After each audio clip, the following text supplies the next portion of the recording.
Galen Rupp, you're here in Chicago for your first marathon since last year's trials.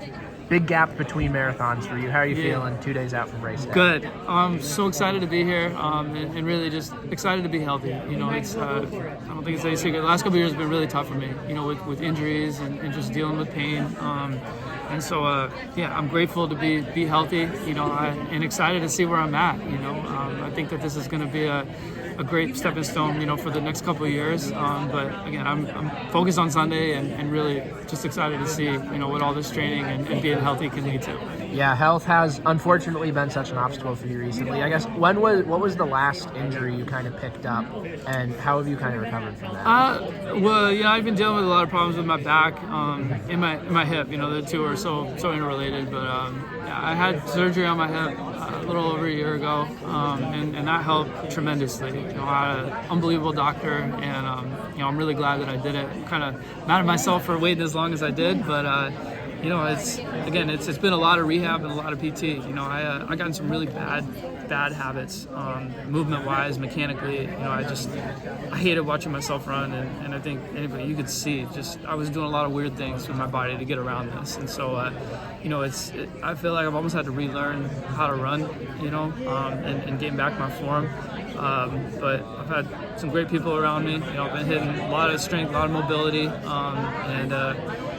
it's again, it's been a long time, but I'm excited to see where I'm at. And like, was that hip flexor, adductor? Like, what kind of part? Or was it just a combination of stuff? I had a couple of hip impingements that they had to fix, and I had a pretty good tear in my labrum too that they had to fix up. Yeah. What was, I guess, physically and mentally the hardest parts of this comeback for you? I think like one of the hardest things is just, you know, that natural tendency I think everybody has, you know, to just compare themselves to the past constantly. You know, whether that's going back and looking at, you know, the training I used to do and how I used to feel. And the bottom line is that, like, this is just not reality right now, you know, and bringing yourself back to where you are in the moment and taking those little victories, because it is so easy to get caught up in, I want to be back to where I was, you know, 10 years ago or 15 years ago. I want my body to feel the same way. I want it to move the same way. And that's a great goal, but you've got to take those small victories and just meet yourself where you're at. And that's been just challenging at times, you know, going and looking back and saying, well, I wish I could replicate, you know, what I did when I ran really well in the past. You know, it's not, the thing I've learned is it's not good or bad. You know, I don't have to be the same person I was back then to still run well. There's a lot of things that are different and positives, you know, with where I'm at right now that weren't the case back then. And again, when you go back, and it's dangerous sometimes when you try to just replicate training, because you got to take into account every single thing that's going on in your life, not just running. You know, it's all so interrelated. Yeah, I don't know where I was kind of going off on a tangent there, but just taking the little victories, and, you know, again, realizing you're making progress, going back and looking at that is a big thing. Yeah, acknowledging all that, like, how have you gone about goal setting coming into this race? And I guess what would a good day for you on Sunday look like? Yeah, I mean, I certainly have a goal, you know, and a good plan, you know, talking with Mike about what I think, and I'm gonna keep that to myself right now. But you know, I think the biggest thing is just being realistic. You know, I'm not gonna come in here and say I'm in the, you know, best shape I've ever been in my life, but I'm a lot better than I've been in the last several years. I know that for sure. I'm finally healthy, you know, not in pain, and you know, again, I think being realistic and having a great goal that you can hit is what I'm hoping for on Sunday, and then keep building from there. I know you've raced, you know, the last few weeks a little bit more. Like, can you talk about how that went, like how it felt getting back to things, and, like, you know, if you're happy sort of with the progress you made during that time? Yeah, I mean, I was hoping to run a little bit faster in Philadelphia for sure. You know, I think you know, that wasn't as indicative, you know, I think of where I was at in my training, but you know, it wasn't terrible by any means. And, you know, a lot of this is just, you know, there's no better thing than racing sometimes to get yourself back into shape. And, you know, being out for so long, it's like, you Mike and I really wanted to get back into the routine of racing, you know, and getting used to that feeling, you know, going through all the pre-race stuff. And so, you know, that was a big reason for doing that. This is, you know, as kind of rough as they might have been, it's going to help me more for this. And looking at the bigger picture, you know, we thought that was the best thing to do. But again, the biggest takeaway from Philadelphia for me was just, I got to rest more, you know, and that's been a real thing that we've been focusing on the last couple weeks. You know, we knew that given where it was in the calendar, I couldn't rest too much for that, because then, you know, we got to keep building, and, you know, you got to keep your training up to get ready for Chicago, which is a big goal. But no, I'm really glad I did them. You know, there's nothing that simulates those feelings, and, you know, that no workout can come close to that. So that was the reason why we did them. One of the biggest storylines is Conor Mann's taking a stab at the American record. Can you just talk about like what you think his chances are, and you know?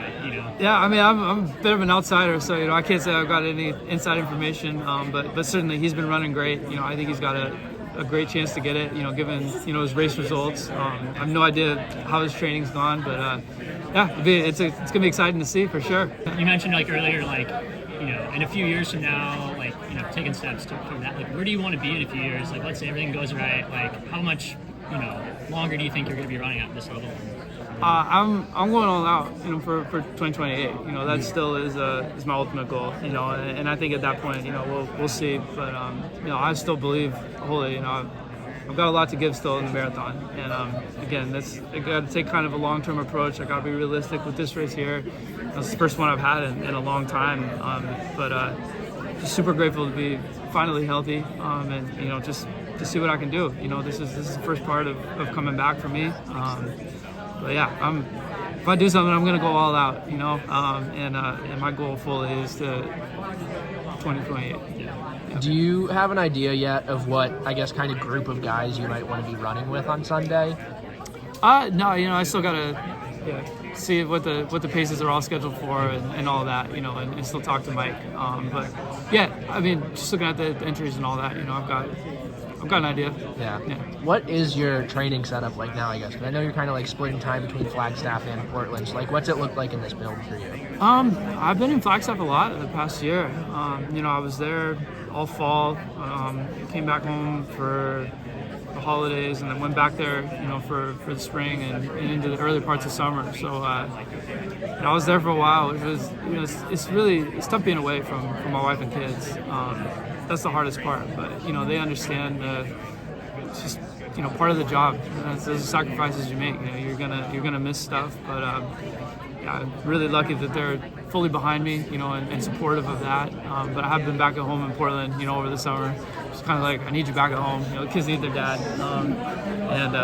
So yeah, I've been back in Portland, you know, and I just kind of split time, you know, talking with Mike. You know, it's great to be out there training with those guys, you know, especially over the summer. You know, a lot of them are track focused, and so they're doing that's where our workouts kind of start to diverge. But, you know, in the fall, and especially, it's great to be down there.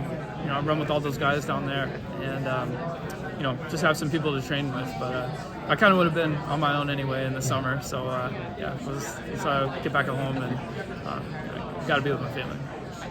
Do you think about Masters records at all, like down the line? Is that anything you're considering?